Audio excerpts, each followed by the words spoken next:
Hello les passionnés d'industrie, alors bienvenue sur le seul média qui parle vraiment des enjeux RH de ce secteur. Et son objectif? Vous partager des stratégies, des astuces et de l'actionnable pour redevenir l'industrie qui fait envie. Je suis Claire Tenaillot, je suis hôte de ce podcast et fondatrice de Be Wanted. Et mon job? Faire rayonner votre industrie. Je vous aide à structurer votre fonction RH et bâtir votre marque employeur.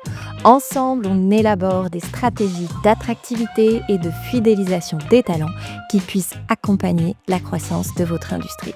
Mais je ne suis pas seule à ce micro. Chaque lundi, je reçois un invité, dirigeant, DRH ou expert d'une thématique RH, pour que vous repartiez avec un shot de bonnes pratiques et de benchmarks.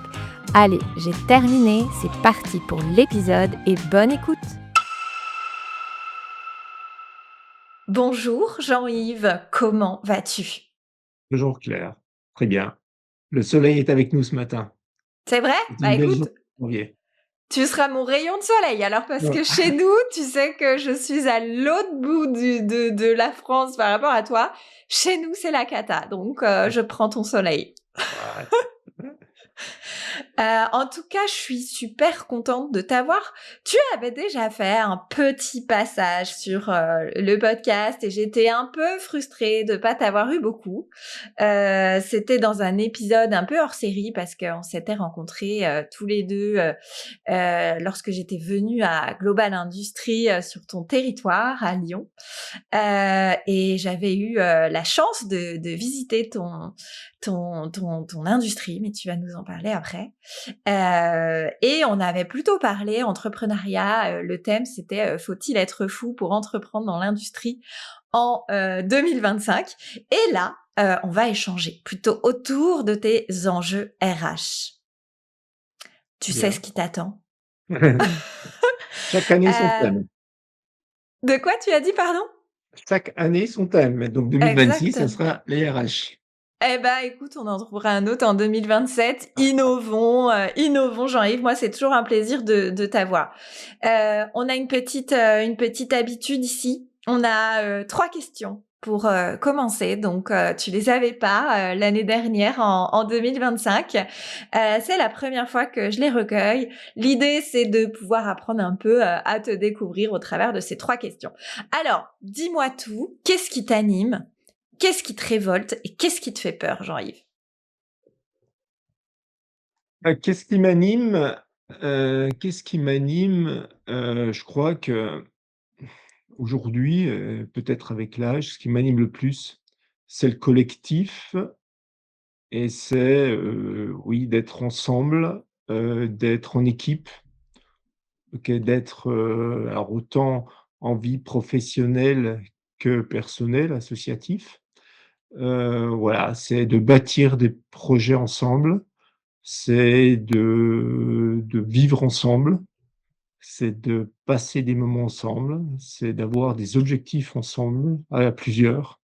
Voilà, je crois que, plus les années passent, plus, le collectif et le groupe, le travail, être avec les autres m'anime de plus j'en ai de plus en plus besoin et voilà, je crois que tout au long de ma vie, moi, de mes journées, je recherche d'être avec des gens et de bâtir ensemble des projets.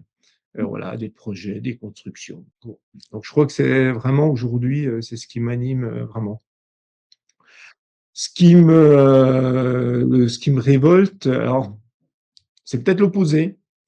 Ce qui me révolte, c'est l'égoïsme, je crois de plus en plus. Mmh. L'égoïsme de certaines personnes, l'égoïsme des gens, alors est-ce que c'est l'opposé du collectif? Je sais pas.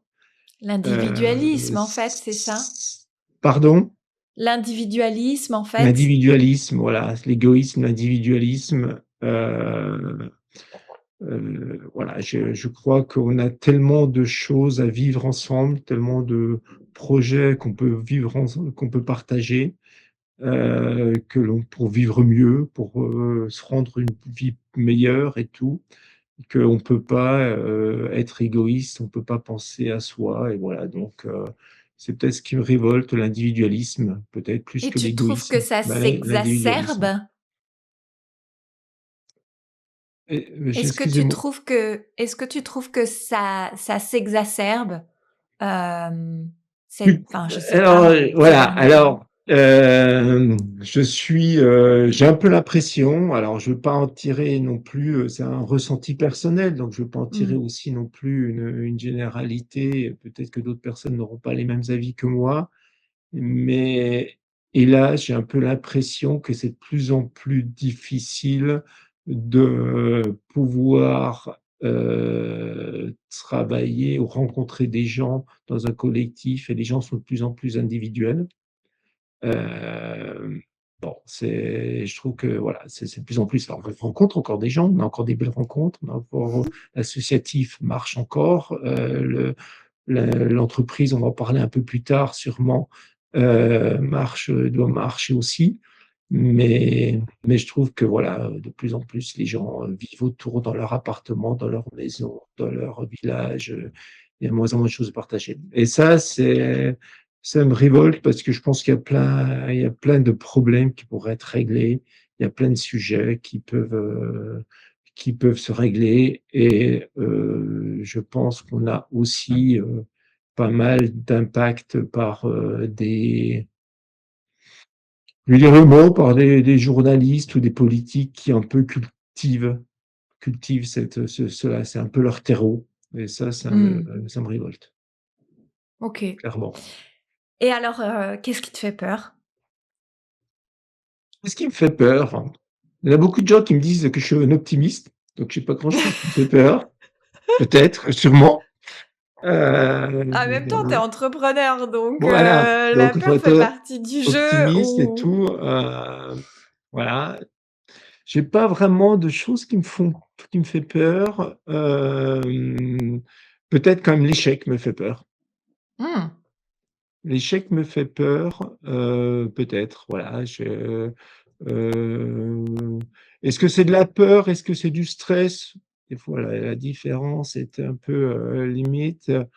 Peur en elle-même, peut-être pas, mais du voilà, l'échec dans une envie, l'échec dans un objectif, l'échec voilà, dans tout ce que je peux entreprendre, heu, me fait peur peut-être, ou me stresse plus, voilà.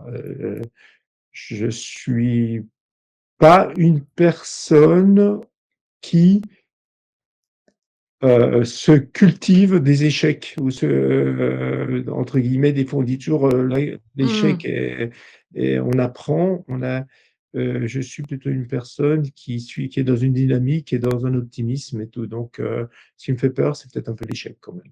Mmh, tu du mal à tirer des leçons ou à valoriser le côté échec en te disant: «Ah, j'ai vécu cet échec, mais ça a changé ma vie». Enfin, je caricature le Ouais, voilà, ouais. propos, Alors mais voilà, alors voilà, ça, c'est un super échec qui m'a servi. J'ai pas d'échecs qui m'ont servi. J'en ai tiré des leçons, que je fasse des retours d'expérience, beaucoup, je vais éviter de les refaire. énormément. Je vais éviter de faire les mêmes conneries, Voilà, voilà, mais et je m'en ça, je serais pense bien que je passée, suis quoi. voilà, je pense que je suis assez critique pour me faire des retours d'expérience dans tout ce que je fais. Par contre, à dire, «Tiens, je suis content de m'être planté parce que ça m'a servi», non. J'entends, j'entends. OK, merci en tout cas, pour ça. Et alors, tu sais qu'évidemment, on est sur le podcast «L'industrie qui fait envie». Donc j'ai envie de te poser la question comme je la pose à chacun de mes invités. Qu'est-ce que, représente pour toi ce terme, cette expression qui est sortie de mon chapeau, hein, «l'industrie qui fait envie»? Qu'est-ce que toi ça t'évoque? Mais je veux dire, moi, ça me parle parce que, l'industrie qui fait envie, moi, je suis arrivé dans l'industrie complètement, j'aurais tendance, par hasard et peut-être par erreur, voilà, venant pas du tout d'un milieu familial, d'entrepreneurs, ou de même d'ouvriers dans l'entreprise. Je suis arrivé parce qu'à un moment donné, bah, faut travailler, et que j'avais fait des études, et tout de suite T'avais fait quoi comme étude, pardon? alors, à l'origine, quand j'ai commencé, j'ai fait un BTS, mécanique automatisme. J'ai commencé à travailler, puis après j'ai refait une école d'ingénieur. Mais au début, quand j'ai découvert vraiment l'entreprise, c'est à l'issue de mon BTS mécanisme, j'ai commencé un poste de technicien de maintenance et j'ai beaucoup aimé et je suis tombé amoureux de l'entreprise, par peut-être ce collectif que je disais tout à l'heure, par, cette vie, par ces challenges, par ces projets, par le fait que, l'entreprise offre beaucoup de choses.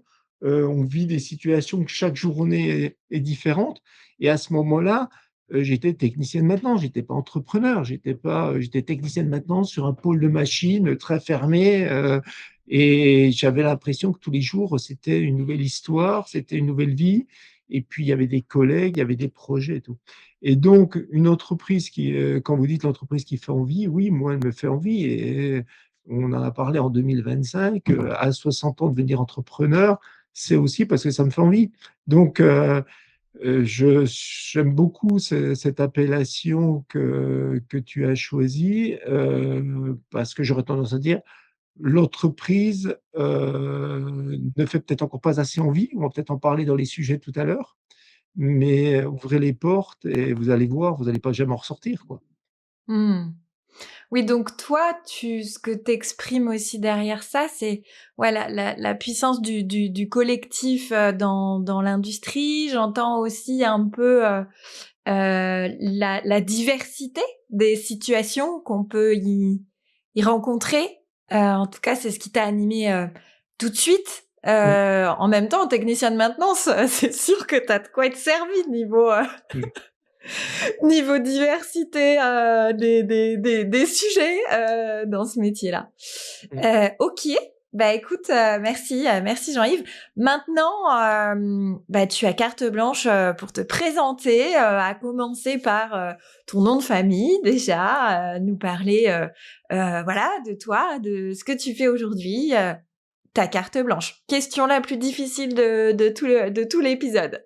Oui, sûrement, peut-être, je dirais, donc moi, donc Jean-Yves Ganard, j'ai 60 ans, j'ai 40 ans de vie industrielle et comme je l'ai dit juste avant, je suis tombé, dans l'industrie à 20 ans et j'en suis tombé, on peut dire amoureux. J'ai travaillé, la moitié de ma carrière, dans la mécanique, pour l'industrie automobile. L'autre moitié de ma carrière, dans des produits grand public autour du papier. C'est important et j'ai travaillé tout au long de ma carrière, j'ai été confronté à des situations d'évolution, importantes, de situations complexes. Donc on a affronté pas mal de situations et de challenges à relever. L'automobile, dans les 40 dernières années, a beaucoup Mmh. évolué. La grande distribution a beaucoup évolué, l'arrivée aussi des grands magasins, des produits grand public, de la concurrence, donc ça a toujours été une remise en cause, toujours été, jamais, arrivé à une position, de confort, toujours été besoin de remettre en cause et ça m'a nourri, sur le fait que beaucoup de choses sont possibles, beaucoup de choses qui semblent impossibles sont possibles. J'ai eu des faits dans ma carrière qui m'ont marqué, cela et donc j'ai nourri ça pendant 40 ans de vie industrielle. Comme j'ai dit tout à l'heure, j'ai commencé technicien de maintenance, mais j'ai beaucoup, fait des différents postes. J'ai commencé technicien de maintenance, j'ai fini président de société en tant que salarié avant de prendre, l'expérience entrepreneuriale. Et donc j'ai vécu beaucoup d'expériences et j'ai vu beaucoup de postes, ce qui est aussi, très enrichissant. En 2023, j'avais envie, du moins depuis quelques années, j'avais envie de prendre l'expérience entrepreneuriale. C'était un peu l'aboutissement peut-être de la carrière, bah, parce qu'aussi là, j'avance et que oui, là, j'ai plus de carrière derrière que devant. Je vais pas refaire j'imagine pas que j'ai pas 40 ans devant moi Mais j'avais vraiment ce projet de faire une expérience entrepreneuriale. Donc, j'ai racheté une fonderie en 2023, près de chez moi, en Orisère, où il y a une quarantaine de personnes. Une fonderie qui va fêter ses 90 ans cette année et qui, pour moi, bah, a sûrement du potentiel. J'ai vu un potentiel dans cette entreprise. Et j'ai vu surtout aussi la possibilité de garder et de redévelopper cette entreprise, cette activité, alors que pendant ces 40 dernières années, on nous a très souvent poussé, que ça soit dans Mmh. l'automobile ou la grande distribution, à aller sourcer à l'étranger. Dans les je vais dans les années 95, c'était dans le Mercantour. Ça revient un peu à la mode là, l'automobile nous poussait d'aller au Brésil, au Mexique, Ouais, bien sûr. voilà. Puis Mmh. après, début des années 2000, fallait aller en Asie. C'était le grand mode de la Chine. Les grands distributeurs français, de la grande distribution, les Carrefour, Leclerc, nous poussaient d'aller acheter ou d'aller fabriquer en Indonésie. Mmh. Puis après, on nous a ramené l'Europe de l'Est dans les années 2010-2015. Et puis, peut-être que là, j'ai un peu la faiblesse de croire qu'on a la possibilité de peut-être garder une partie de l'industrie quand même en France, depuis quelques années, qu'on a une volonté. J'espère Ouais, il y a une dynamique, qu'elle est de collective avec une vraie reprise. volonté. Ouais. C'est pas, voilà. J'aime bien Et le «j'espère que». ouais, ouais, ouais, j'espère. Et voilà, et que j'ai décidé moi, j'avais envie de participer. On a ce fameux plan France 2030 qui, pour moi, a du sens.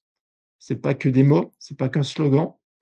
Heu J'avais envie d'apporter ma pierre à l'édifice, aussi minime qu'elle soit, mais de se dire aussi que des métiers très en amont, comme la fonderie, comme la Mmh. forge, comme, du plastique, ben, on doit les garder aussi en France. Oui, parce que Des c'est fois, ça, en j'aime fait. bien. C'est ce que tu vois, c'est ce que je trouve aussi intéressant sur la fonderie. Déjà, tout le monde pense, enfin, en tout cas, le grand public peut pas s'imaginer ou ne s'imagine pas qu'il y a encore des fonderies en France. Et on est sur des filières amont, qui ont été décimées, depuis ces 40 dernières années en France, pas pour plein de raisons, mais parce que réputées, extrêmement, énergivores, parce que réputées polluantes, parce que réputées difficiles, etc.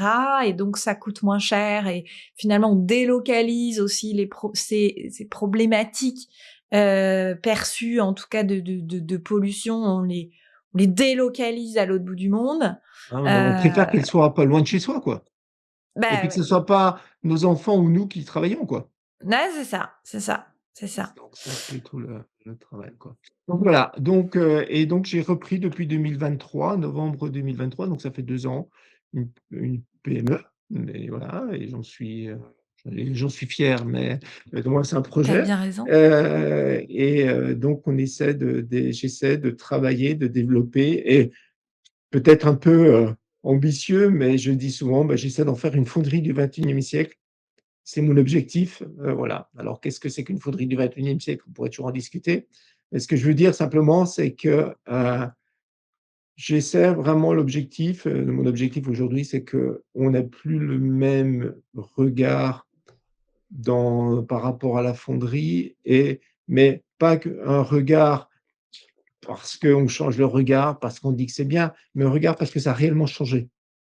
Et je pense que il faut que ça change pour aller, et il faut vraiment que ça change et faire évoluer, et c'est vraiment mon leitmotiv ou mon Ton ambition cheval de d'aujourd'hui, bataille. mon axe de bataille, voilà, au quotidien, tous les matins. Ok, super.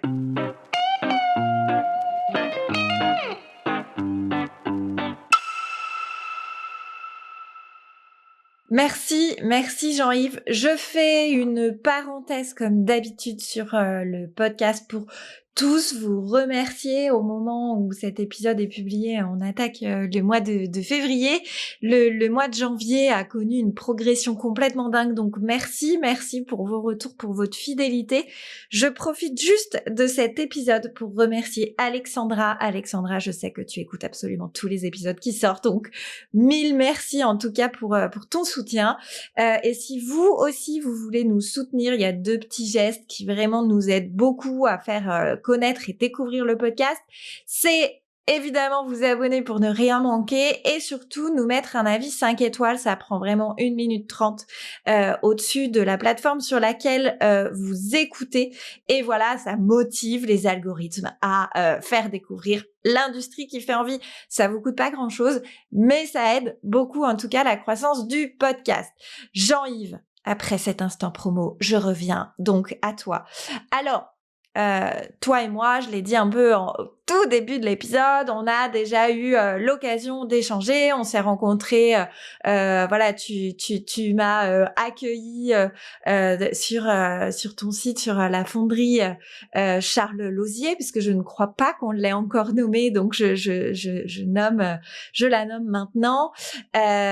Forcément, moi j'étais bluffée. Alors moi, j'adore les fonderies, donc voilà, j'étais trop contente et clairement dans mon élément, mais ça, je crois que tu l'as vu et que tu le sais déjà. Euh, et tu vois, au mois de décembre, là, 2025, en fait, j'ai animé une table ronde par le biais de Start Industrie et à l'école des mines, pardon. Et en fait, en face de moi, j'avais que des dirigeants de start-up industrielles. Des investisseurs également et des étudiants de l'école des mines.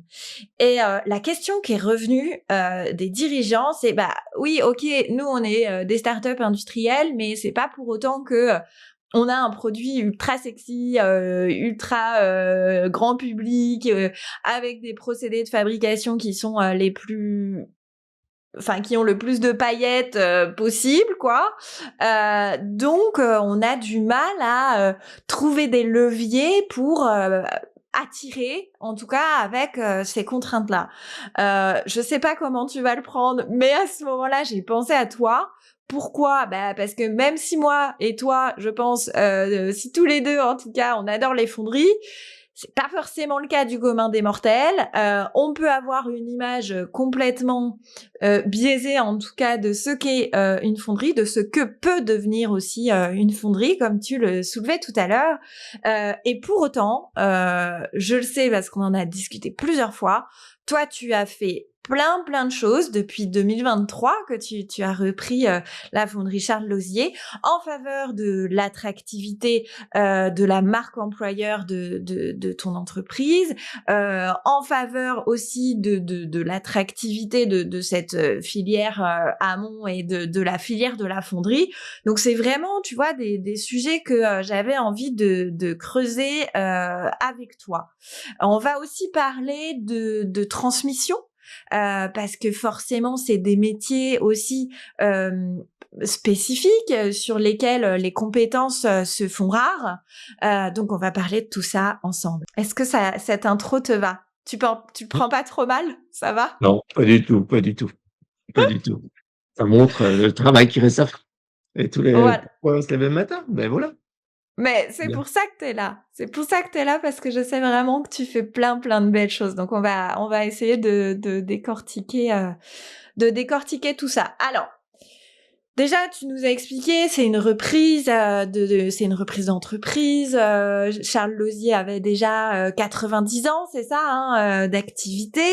Quand tu as repris, euh, quels signaux faibles, un peu côté RH, ont pu t'alerter ou quel constat en fait tu as pu faire côté RH en reprenant l'entreprise? Qu'est-ce qui t'a peut-être surpris? Voilà. J'ai pas vu de signaux faibles et je voudrais surtout pas qu'on le prenne, qu'on va essayer d'employer plus des mots positifs que des mots négatifs, heu, même si j'aime peut-être ce qui m'a surpris le plus au niveau RH quand j'ai repris, j'ai eu l'impression et je me pour l'avoir, dit quelque temps après à des amis ou des personnes, j'avais l'impression de revenir 30 ans en arrière, avant la négociation, avant le passage aux 35 heures.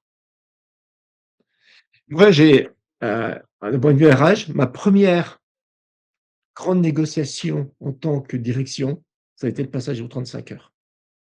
Mais Donc en attends, je comprends pas. 97-98 dans la société où Ouais, j'étais, ah oui, d'accord. OK. dans les C voilà, et je crois que je m'en rappellerai toujours, et là, je suis revenu dans une société où, les gens travaillent 39 heures par semaine. Ils ont 5 semaines de congés payés par an, dont 4 semaines de fermeture d'entreprise.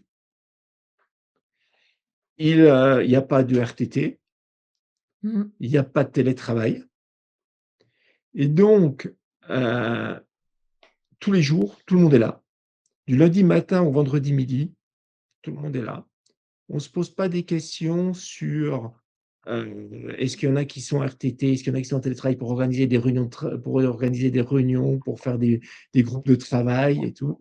Tout le monde est là, tout le monde est sur le pont et il y a un vrai collectif. Et je me suis dit, par rapport à mes expériences sur les 15-20 dernières années où d'un point de vue RH, il fallait toujours jongler entre les vacances scolaires. On disait: «Attends, pendant les vacances scolaires, on peut pas lancer un groupe de travail parce qu'il y en a toujours qui sont en vacances», à la période du mois d'avril, que tout le monde prenait pour solder ses congés. Fin d'année, c'était tous les RTT et tout. Je dis pas que c'est bien ou pas bien, et je veux pas du tout faire la guerre entre Ouais, les 2 tu fais choses. un Mais constat. Ouais, ouais, voilà, bien mais c'est sûr. un constat pur. Je me suis dit, voilà, même à un tel point, c'est que, quand je suis arrivé, il y avait c'était la réforme de la non, la réforme, l'évolution de la convention collective de la métallurgie au 1er janvier 2024, et je suis arrivé au mois de novembre. Rien n'avait été préparé, donc j'ai En commencé même temps, c'est et j'ai eu sympa le comme réflexe, chantier quand tu arrives. voilà, bah, c'est pas grave, et j'ai eu le réflexe de penser RTT, mais je me suis dit: «Mais attendez, les gens ici, il y a pas de RTT. Ils savent pas, donc est-ce qu'on va pas les perturber? Est-ce que les gens savent ce que c'est? Est-ce qu'on va pas mettre des» pour les cadres, j'ai pensé tout de suite en me disant: «Tiens, on pourrait mettre des RTT, des contrats». Et après, je me suis dit: «Non, c'est pas un équilibre». Je connaissais pas assez l'entreprise pour me dire son fonctionnement, son équilibre, l'équilibre entre les gens et des choses comme ça. Donc peut-être ce qui m'a le plus, frappé, ou qui m'a le plus interpellé, c'est ça, c'est de se dire: «Il y a encore des entreprises en France». Alors c'est vrai que je venais de sociétés, pas de grands groupes, mais des sociétés quand même plutôt de taille plus importante, grosses PME ou ETI, qui avaient fait une évolution, par rapport aux organisations de travail. Et il y a encore des entreprises en France, des PME, où les gens, entre guillemets, ça travaille, on se dit pas, voilà, on est là du lundi au vendredi, et puis, ça travaille. Un petit peu comme on peut rencontrer peut-être des artisans, comme on peut peut-être rencontrer un milieu plus agricole et tout, et donc c'est ça qui m'a le plus, interpellé ou changé un petit peu quand je suis arrivé, et Ouais, j'ai fait parce que c'était attention. pas dans les J'ai fait cultures de attention, boîte, en tout cas, que c'est vrai. toi, tu as eu Pas dans avant. les 20 dernières années, quoi. Ouais, mais du coup, justement, est-ce que tu crois pas que ça peut s'expliquer en partie hein, par, mine de rien, quand tu es dans une PME, tu connais ton patron, tu le vois. Mmh. Euh, Tu vois, il y a quand même ce truc de t'as un combat collectif en fait. Du fait de cette notion de proximité que tu peux perdre dans des plus grosses structures. Moi, je vais pas les nommer, mais j'ai bossé dans des très grands groupes où évidemment le sentiment d'appartenance, tu vois, il est. En fait, tu sais pas vraiment pour qui tu bosses concrètement, ou alors dans des boîtes qui n'appartenaient à personne. Mais là, je peux pas trop en dire parce que sinon tout le monde va savoir de qui je parle. Et tu vois, mais du coup, il y a pas le même en train d'être aux côtés d'un dirigeant ou en tout cas qui porte une vision, tu vois. Alors peut-être j'idéalise, mais moi c'est mon côté un peu idéaliste, mais Je sais pas. Je me suis posé la question, pour être franc, je sais pas.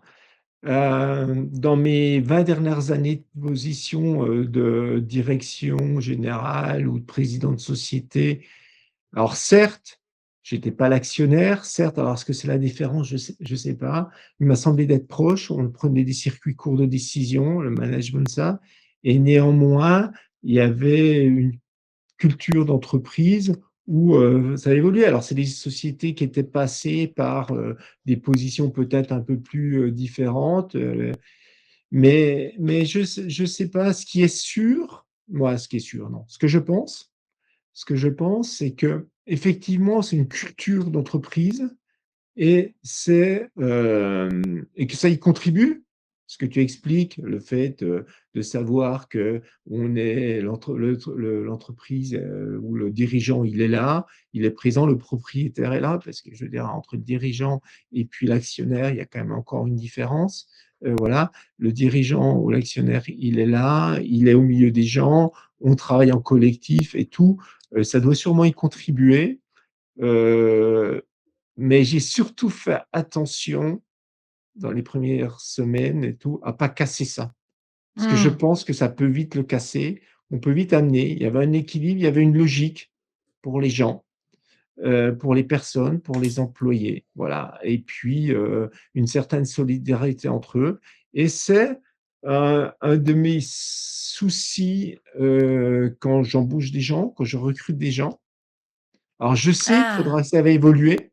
Je sais que, obligatoirement, il y a des choses qui vont rentrer en compte, et il faudra les faire évoluer, c'est la vie. Et quand je disais tout à l'heure une fonderie du 21e siècle, c'est le 21e siècle, peut-être ça. C'est aussi une gestion du changement, mais c'est une gestion du changement qui doit se faire, j'allais dire en douceur et pas brutalement, Ouais. parce que l'entreprise n'est pas prête à ça, parce que les marchés sont pas prêts à ça aussi. Nos marchés, vivent avec des entreprises qui sont organisées comme nous. Charlesier n'est pas une exception dans cette organisation-là. Je rencontre d'autres fonderies de notre taille dans nos marchés. On est tous organisés, tout le monde fait 39 heures, on ne se parle pas, il y a personne qui fait de télétravail, il y a personne qui a des RTT ou très peu, voilà. Parce que oui, et aujourd'hui, le marché est habitué à ça. Nos Mmh. clients sont habitués à ça. Donc on ne peut pas, du jour au lendemain, faire une rupture, se dire: «Tiens, voilà, on va, entre guillemets, économiquement, mettre les prix parce que, les gens ils vont prendre, des RTT, parce qu'ils vont travailler que 35 heures, parce que le service et tout». Donc ça fait partie d'une gestion de changement qu'il va falloir faire en douceur, qu'il va falloir progressivement, et qui est pas simple et qu'il faut arriver à accompagner. Peut-être que c'est un des gros sujets, et en discutant, ça me rappelle une chose qu'on avait échangé ensemble. Peut-être que la plus grosse transformation que j'ai d'entreprise, c'est une transformation, sociéto-économique, j'allais dire sociétale économique, c'est qu'il faut arriver à la faire, l'amener au 21e siècle dans son organisation. Mmh. Mais il faut que l'économique, par contre, il faut qu'elle continue de vivre. Aujourd'hui, nos entreprises n'ont pas été construites économiquement pour accompagner cette évolution-là. Ouais, bah, de toute façon, effectivement, il faut transformer nos modèles, organisationnels, mais toujours avec cette notion de market fit et heu, l'équation, elle est pas simple et tu Non. vois, j'ai envie de rebondir sur enfin, en fait, ce que tu viens de dire m'évoque plein, une multitude de choses. Déjà, ça me rappelle aussi à quel point, en fait, je trouve qu'il peut y avoir une dissonance dans ce que tu dis entre les tendances marché qui sont sur un temps très court, alors que le temps de l'industrie est un temps très long. Mmh. Tu vois? Et c'est quelque chose dont beaucoup de dirigeants me parlent en fait. Voilà, nous, on existe depuis des décennies, on est toujours là, on avance progressivement, on s'adapte au marché, mais par contre, on fait pas de changement brutaux, comme tu le dis, de rupture. De toute façon, en termes de changement, effectivement, hein, soit tu fais du gros changement étalé sur 2 ans, de la grosse transfo, tu vois, sur du projet, je sais pas, Charles Lausier 2027. Comme on le voit dans beaucoup de grosses boîtes.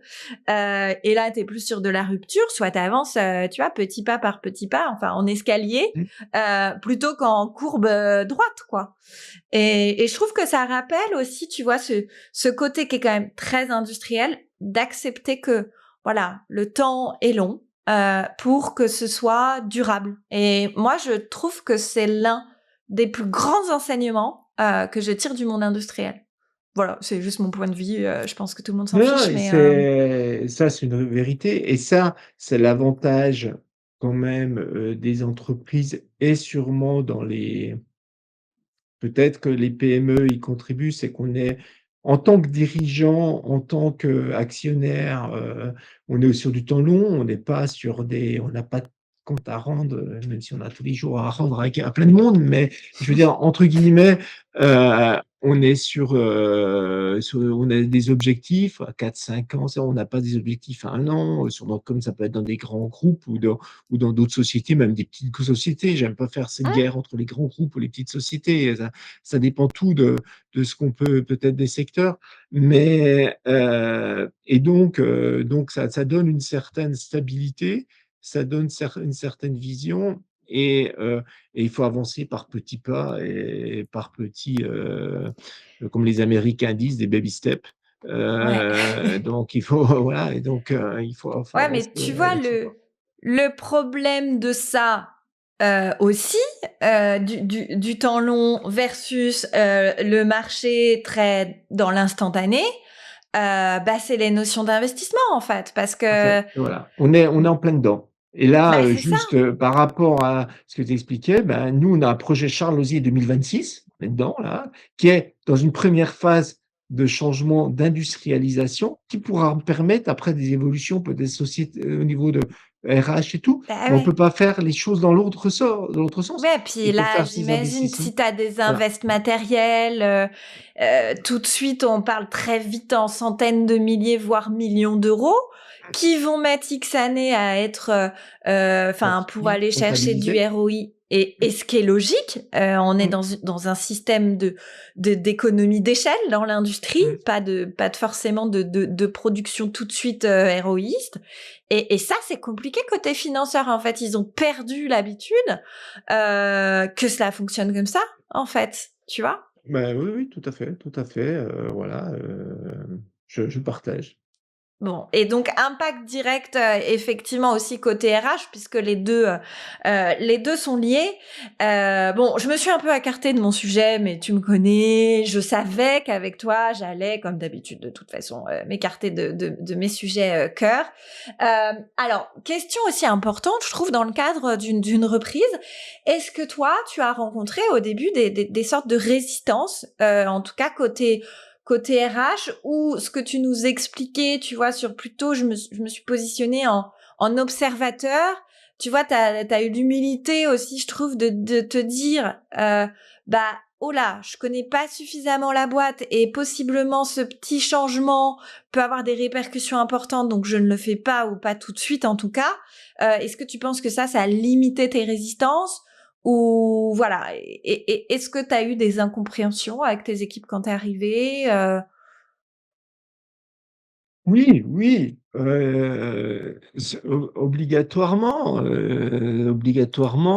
ils étaient sur une tendance, un peu, dormante depuis plusieurs années, et il y a un gars qui arrive et qui a des idées qui leur parlent, voilà, qui leur parlent de croissance, qui leur parlent de nouvelles technologies, qui leur parlent de qualité, qui leur parlent de RSE, qui leur parlent de satisfaire ses collaborateurs, de satisfaire ses banques, de satisfaire ses clients, et que bon, ouais, et donc obligatoirement, on les perturbe, obligatoirement, on se fait poser des questions. Je suis pas sûr d'avoir été compris, mais ça, C'est pas le souci. Moi, j'ai fait longtemps que j'ai compris que d'un point de vue, management, on peut pas demander aux personnes de se mettre à notre place et de nous comprendre. Par contre, je demande toujours à mes responsables, mes directeurs de se mettre à la des fois de se mettre dans les chaussures de leurs, collaborateurs.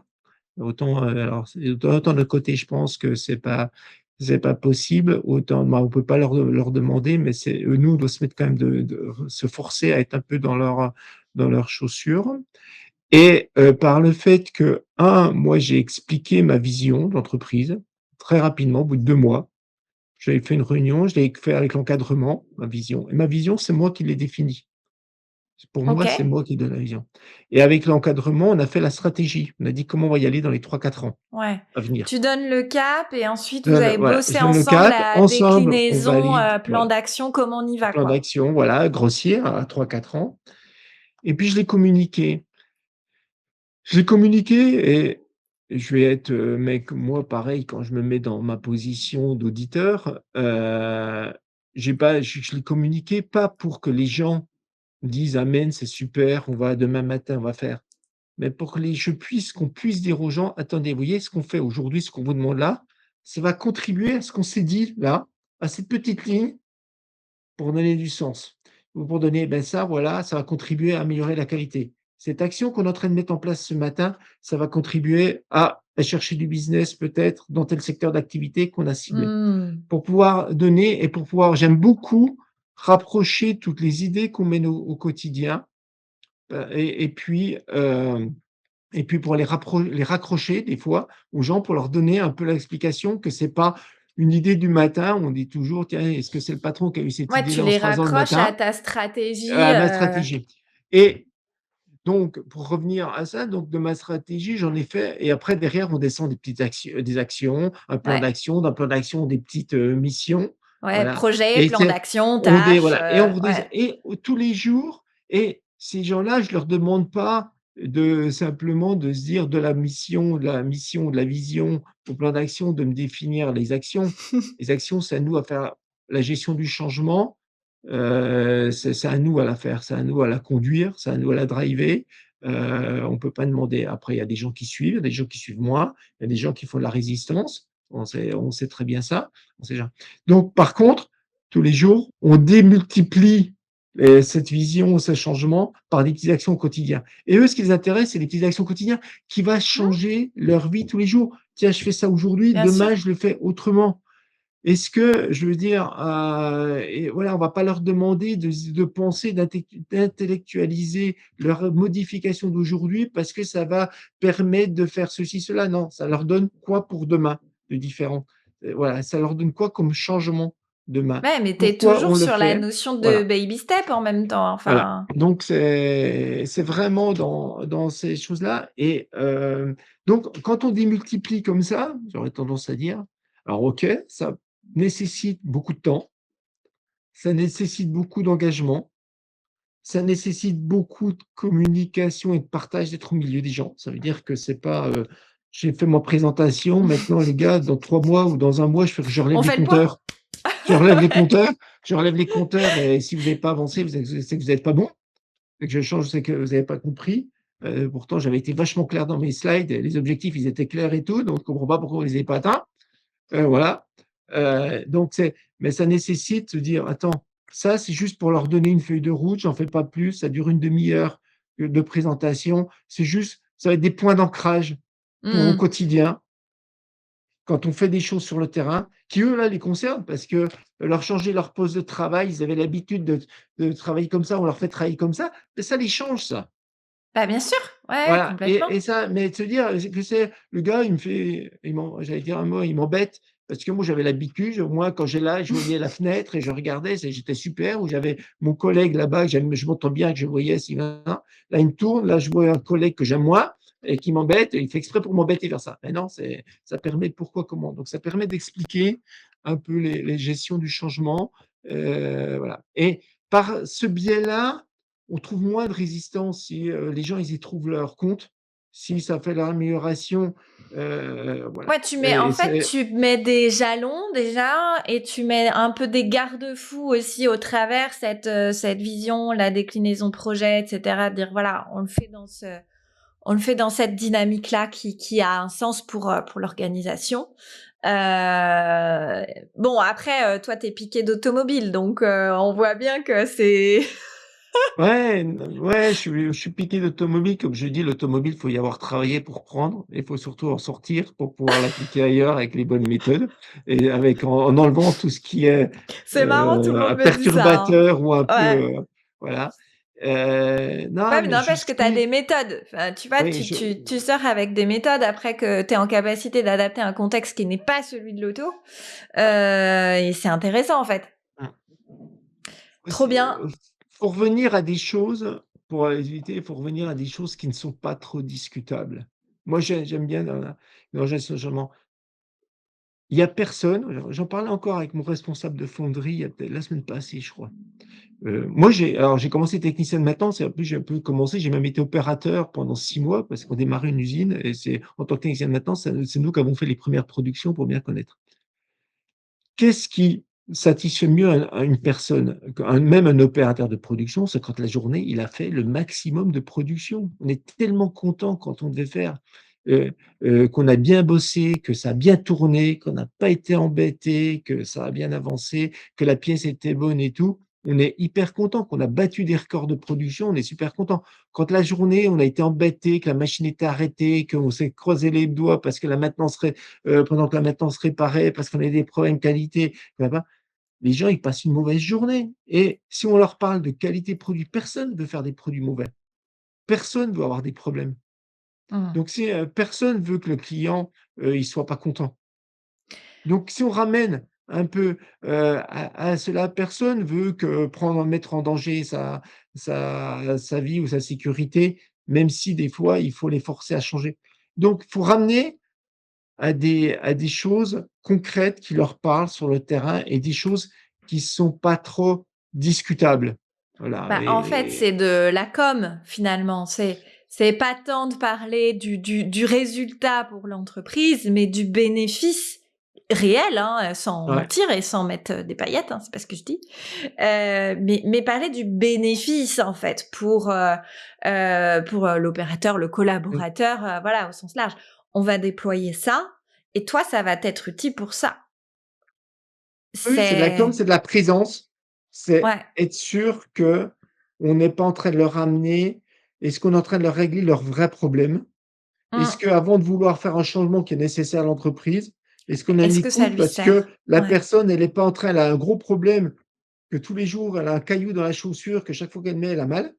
Et là, nous, on lui demande qu'on va l'améliorer, mais elle se dit: «Mais attends, si tu m'enlevais déjà la chaussure, le caillou que j'ai dans ma chaussure, Bah peut-être oui. que je pourrais avancer et t'aider à avancer». Donc avant que tu me parles, que je fasse ce que tu me demandes, essaie de m'écouter et de regarder ce que j'ai comme problème Bah, bien sûr.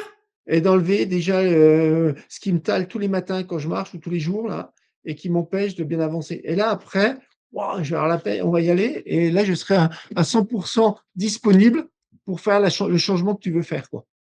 Et ça, Ouais, c'est de la présence, je quoi. trouve que tu as tellement raison de soulever ce caillou dans la godasse, et en plus, si tu, commences par apporter les changements qui viennent uniquement de la direction de ta strat, enfin, de ta vision, de ta strat, de tes projets, de tes plans d'action, sans prendre en compte les cailloux dans la godasse, tu vas plus les écouter, et in fine, la progression, tu vois, et les changements seront pas bien menés parce que tu vas mettre que les cailloux dans la godasse sous le tapis, tu vois. Tes cailloux, ils vont finir sous le tapis, alors que c'est la somme des traitements de ces petits cailloux qui va faire que tu progresses.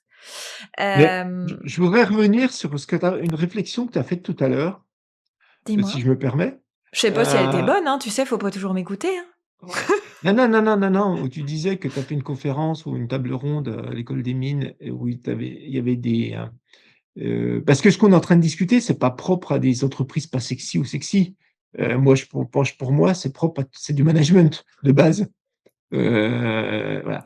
Alors c'est peut-être plus important, mais où tu disais que il y avait des start-upers ou des startups avec des produits, voilà, ils disaient: comment on peut attirer des gens quand on a des produits qui sont pas sexy?» je pense que le problème, on n'attire pas des et c'est peut-être le problème, alors j'allais dire, c'est peut-être le problème en France, ou peut-être ailleurs aussi, mais on va parler de ce qu'on connaît, la France, c'est qu'on met trop le produit en avant dans les entreprises et pas assez les hommes. Mais merci. Et voilà moi j'ai dans mon métier, j'ai fait plusieurs produits différents.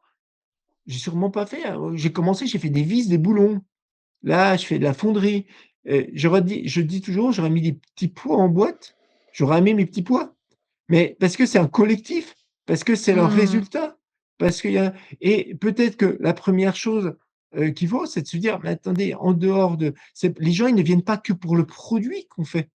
Ils viennent pour un projet, pour un collectif, pour, des challenges, pour, de Ah, l'autonomie, pour des pour du conditions contrôle, aussi, comme tu pour une vision, disais. pour, s'inscrire. Voilà et c'est ça qu'il faut. Je crois que, comment pour revenir un peu comment on attire des gens dans l'entreprise peut-être moins sexy, mais c'est on leur moi, je leur présente un projet. Je leur présente, où c'est qu'on veut aller et tout moi, dans mon expérience que j'ai, chaque chaque poste que j'ai eu et j'ai pas eu que des postes de direction, ce qui me motivait, c'était de me dire: «Demain», alors demain, après-demain, dans un, Ouais, bien sûr. durée chaque de temps courte quand même, c'est pas dans 5 ans. J'ai jamais eu de plan à 5 ans, mais dans un on est en train de faire pour que ça s'améliore, pour que ça évolue, pour qu'il y a quelque chose qui change et Ouais. ça me motivait. En dehors même purement que du produit que l'on veut faire, quoi. Et donc, sûrement peut-être que les deep tech ou les sociétés ça, faut pas être qu'ils soient que po focalisés à vendre que leurs produits et peut-être qu'aujourd'hui, on parle trop aussi, donner du sens aux choses, les gens qui vont travailler sur des produits, qui vont donner du sens. OK, il y a plus sûrement des produits, mais il y a aussi une vie collective, donner du sens aussi à son travail, à sa collectivité. Comment on travaille avec ses collègues? Comment on travaille en équipe? Comment on partage des idées? Comment on écoute les gens? Comment tous ensemble on avance? Comment cette entreprise fait un collectif? Et c'est sûrement ça aussi, moi, c'est ça que j'aime. Alors c'est sûrement ça que je pousse et que je joue, mais c'est aussi comme ça qu'on attire, des gens. Je suis d'accord, mais tu vois, de ce que j'ai compris aussi, mais peut-être que je me trompe, mais je pense qu'il y a un peu un différent syndrome qui se joue derrière cette question. Déjà, c'est pour moi beaucoup d'humilité parce qu'il y en a qui disent: «Bah oui, mais tu vois, typiquement», je sais plus les exemples, j'ai dormi Mmh. depuis, hein, je peux pas te dire les exemples Non, de non, produits que mais oui. j'avais, mais Mmh. j'avais, un dirigeant qui avait un produit, vraiment, c'est le dirigeant de Home, Clément, Houllier. Je peux le citer puisqu'il co-animait avec moi. Il fait un produit absolument dingue, qui est en fait une sorte de je vais très mal le pitcher Clément, si tu écoutes, je suis désolée. Allez voir le site. Mais en fait, ils font une sorte de machine à laver à la vapeur qui en 20 secondes va laver n'importe quel verre, tasse, etc. Et tu la mets à côté de tes machines à café et en fait, ça évite la consommation évidemment de consommables, Mmh. verres, gobelets, Mmh, OK. etc. Donc on est d'accord que là, on est sur un produit qui hyper sexy dans le sens des valeurs, développement durable, etc. Et il jouait aussi, ce qui est tout à fait logique, il a clairement raison de le faire, sur ce côté-là pour attirer. Quand effectivement, j'avais aussi d'autres dirigeants, tu vois, qui avaient plus des entreprises d'usinage, etc. Ils disaient, bah, nous, personne connaît nos produits, on Oui, sait pas mais ce qu'on fait. mmh. Et mais tu vois, du coup, je trouve qu'il y avait une forme de très grande humilité de se dire: «Oh, moi, je suis pas aussi, c'est pas aussi bien que ce que fait lui, déjà. Je voudrais faire mieux en termes. Là, le sujet c'était la partie transition écologique. Je voudrais faire mieux. Je progresse, mais aujourd'hui je suis pas nickel. Et aussi, tu vois, là en l'occurrence, je pense à un dirigeant en particulier qui est dans un écosystème où autour de lui il y a plein de donneurs d'ordre, genre aéro, etc. Et où il se dit ben non mais moi je suis tout petit, j'ai rien à apporter, tu vois, je suis Ouais. pas à la hauteur côté candidat. J'essaie de te faire Moi une réponse, mais je l'ai un peu mmh. pris comme ça, tu vois. Mmh. Moi, je ne pense pas que le produit est suffisant pour motiver, pour attirer les gens. Je suis d'accord. Mais alors, Et bah, qu'est-ce et que tu fais? si peut-être que je mettrais peut-être même du 50-50, même, j'aurais tendance à dire plus parce que je me dis tous les matins, on sort pas et tous les matins, on est comme en ambiance d'entreprise, on a ses collègues, on a son Je chef, suis on a ses d'accord. méthodes de travail et ça, on le vit tous les jours. Le produit qu'on sort, on le sort que de temps en temps, on est content, d'accord, mais c'est quand même tous les matins qui nous fait se lever et si on n'est pas dans une bonne ambiance et tout, si on n'a pas les bonnes conditions, conditions dans le sens, partage, respect, challenge, c'est aussi quand je dis partage, c'est pas le monde des bisounours, hein. Moi, on est aussi, je voudrais faire attention parce que des fois on entend des messages, des choses comme ça, On est une famille. quand ça va pas, voilà, quand ça va pas, on se le dit, quoi et puis on peut s'engueuler, quoi, aussi, parce que quand voilà, ce qui est normal, moi aussi mais après quand on a décidé quelque chose ensemble, on y va ensemble. C'est voilà, et c'est comme une équipe, de sport, quoi. À un moment donné, on a le droit de s'engueuler dans le vestiaire. Par contre, quand on est sur le terrain, on a décidé de jouer d'une façon, on joue de la même tous façon, quoi. On s'engueule pas au milieu du terrain, quoi. Donc voilà, donc c'est bon, c'est moi je suis, moi, bah, voilà, moi je suis, j'attache beaucoup d'importance à cette culture d'entreprise et cette communication à l'intégration des personnes, le partage, l'autonomie, la responsabilité et je pense que c'est là-dessus qu'on peut attirer des gens et qu'on peut attirer des gens. L'année passée, j'ai recherché un responsable bureau d'études et un Ouais. technicien de maintenance. Au mode, juste peut-être un retour d'expérience. Alors, je ne veux pas faire du cocorico ou mais et Ici, on mon a le droit, responsable hein, tu peux technique y et aller, hein. mon technicien de maintenance nous annoncent au mois de juillet qu'ils partent en fin d'année. Moi, en fin d'année un peu décalée. Bon, je commence à parler, on me dit: «Ouais, bonne chance pour trouver un technicien de maintenance», je On est sais, mal. bonne chance, voilà et puis un responsable technique en fonderie, bonne chance aussi, quoi et on a eu, en responsable technique, on a rencontré 6-7 personnes super candidats qu'on a rencontrés. C'est-à-dire qu'on a des CV. On a rencontré 6-7 personnes super. 1er décembre, on avait un responsable technique qui était là. Voilà. En technicien de maintenance, on s'est même payé le luxe d'avoir un mois de recouvrement avec notre technicien de maintenance qui partait. D'accord et on a eu, alors peut-être qu'on a eu un coup de bol, peut-être, je sais pas, mais je crois pas que ça, mais voilà, on a un technicien de maintenance qui est arrivé le 1er décembre. Le technicien de maintenance partait le 31 décembre. Il y en a eu même un mois de recouvrement, des choses comme ça. Et ils sont venus en fonderie. Et les gens, ils sont venus en fonderie, voilà et ça les a pas rechignés. Le responsable technique, il est venu de Paris. Il a déménagé de Paris pour venir en Orisère. C'est Pour, ouf. être dans une société de 40 personnes, qui fait de la fonderie, aluminium, qui est soi-disant voilà Ouais, et mais voilà. tu vois, après, c'est pas un hasard non plus. Tu as déployé plein de choses. Enfin, dans les exemples que tu m'avais donnés, tu me disais que enfin, tu travailles beaucoup. La preuve, moi, je suis venue chez toi, enfin, chez toi, chez Charles Lozier. Tu ouvres beaucoup l'entreprise. Tu es très proche aussi de ton tissu territorial. Tu vois, pour moi, c'est aussi une somme d'actions. Tu communiques aussi quand même pas. Je fais pas attention et l'algorithme est capricieux, donc je vois pas forcément toutes tes publications, mais mine de rien, tu communiques sur LinkedIn aussi via la page Charles Lozier.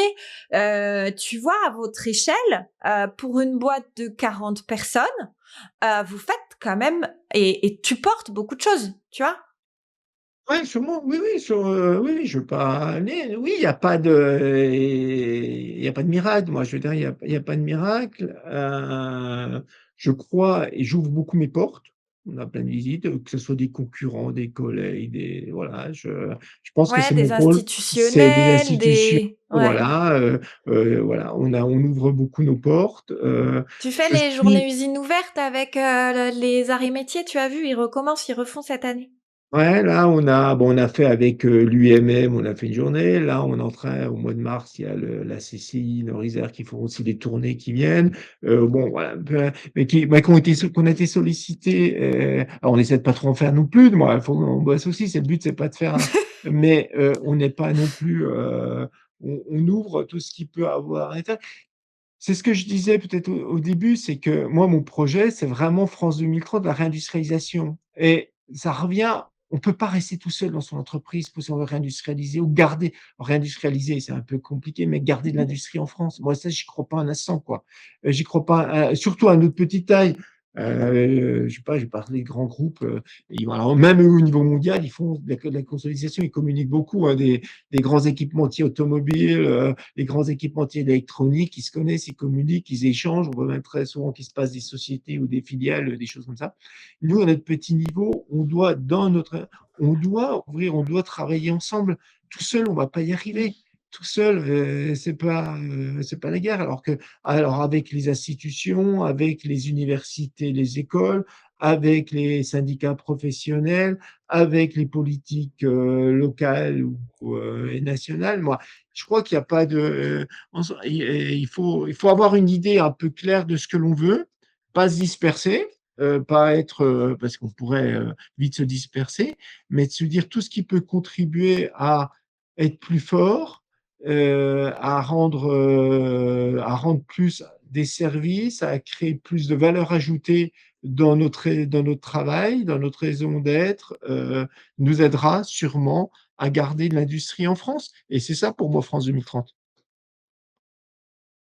C'est chouette, ce que tu viens de dire. Moi, forcément, tu te doutes que je je partage et notamment cette question de maillage, d'écosystème, et on a peut-être été par le passé aussi effectivement trop siloté, tu vois, dans la chaîne de valeur globale de notre industrie française.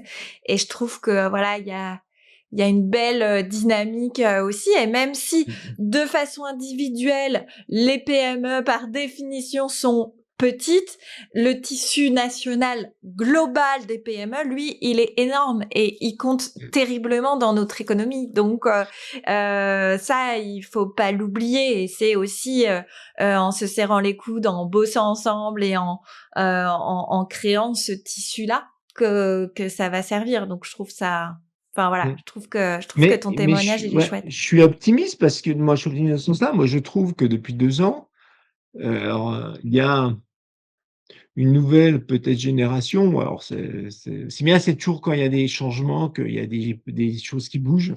C'est normal, hein. Et moi, celui qui me prendra ma succession fera encore bouger les choses, et j'espère.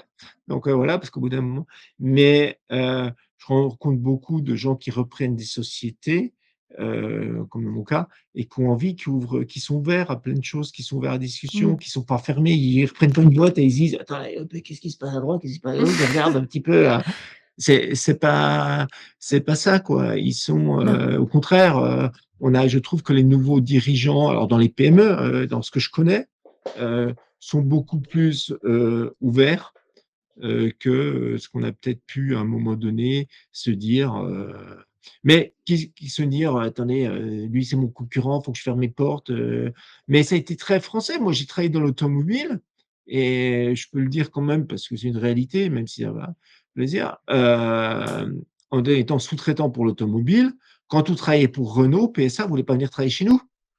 Ouais. Et quand on travaillait chez PSA, ouais, quand on travaillait pour les 2, ils regardaient celui qui avait le plus carnet de commandes, le plus gros carnet de commandes. Ils voulaient surtout pas être leader pour voilà, pour ceci, cela. Vous allez en Allemagne, en Italie, c'est pas du tout la question. Mm. C'est pas moi je parle de Ouais. ceux que je connais, mais c'est pas du tout la question. On était même les grands donneurs d'ordre nous ont cultivés dans ce sens-là. Nous ont Mm. cultivés dans ce sens-là, quoi. Je veux dire, Ouais. et voilà, ils préféraient acheter, à l'étranger, en Allemagne ou en Italie, plutôt qu'en France, parce que, leurs concurrents soi-disant français étaient déjà dans cette société-là.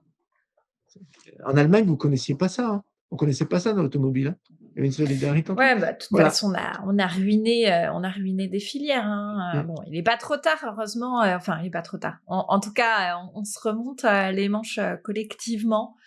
Euh, Écoute, j'avais autre chose à te dire, mais sinon, on va encore exploser le timing. On est déjà à près d'1 heure d'échange. Et je pense qu'il va être temps qu'on se quitte, Jean-Yves. Mais bon, on va pas vraiment se quitter, toi et moi. Mais en tout cas, qu'on termine cet échange. Merci. Par contre, là où je te dis moins merci, c'est que ça va encore me donner envie dans les années à venir de reprendre une boîte industrielle. Eh Il faut bien, que j'arrête il faut d'échanger avec des entrepreneurs. assouvir ses envies. Oui, ben écoute, je vais dire ça à mon mari. Voilà, je m'en fiche, je suis libre, il écoute jamais mes épisodes, Voilà. donc ou alors je lui tendrai adroitement juste celui-là. Va écouter Jean-Yves, tu vas voir, tu vas me suivre dans mon idée folle. Mais voilà, c'est juste ce que je peux te dire. Tu as encore replanté cette petite graine que j'ai là depuis quelques années, donc on verra. Et merci pour tout ce que tu as partagé, en tout cas. Et puis, au plaisir. Après, tu as peut-être un dernier mot à dire. Je te laisse un dernier Non, mot non, si non, tu le merci. souhaites. J'espère avoir un peu répondu au sujet, même si c'était un peu vaste. Et puis, ben, n'hésitez pas, au plaisir d'échanger, au plaisir de partager. Et même d'échanger, voilà, s'il y a des personnes qui souhaitent aussi partager des expériences ou m'appeler, moi je suis complètement ouvert. Voilà, j'ai un peu ce dernier projet professionnel qui est de me dire à mon petit niveau, comme le petit colibri, on va dire, apporter ma pierre à l'édifice dans la reconstruction de France 2030 de l'industrie. Et c'est ce qui m'anime, c'est ce qui m'anime, et tout ce que je peux faire dans ce sens-là j'essaierai de le faire et me satisfait énormément, me motive Donc, énormément. écoute, ce que je te propose, c'est de mettre en description de cet épisode ton lien vers ta page LinkedIn. Comme ça, vous pourrez contacter Jean-Yves par ce biais-là. Et je vous assure que vous aurez en tout cas des échanges très sympas et plein de choses à apprendre. Merci Jean-Yves. Merci Claire. Merci pour votre écoute et puis à très bientôt. Encore merci de nous avoir écoutés. Il est temps de se retrouver lundi avec un nouvel invité. C'était Claire Tenaillot, fondatrice de Be Wanted, et vous venez d'écouter un épisode de l'industrie qui fait envie. Bon, pour être certain de ne rien manquer, pensez à vous abonner, que ce soit sur Spotify, Deezer ou Apple Podcast. Surtout, pensez à laisser un avis 5 étoiles pour lui donner de la visibilité. Allez, à bientôt sur l'industrie qui fait envie.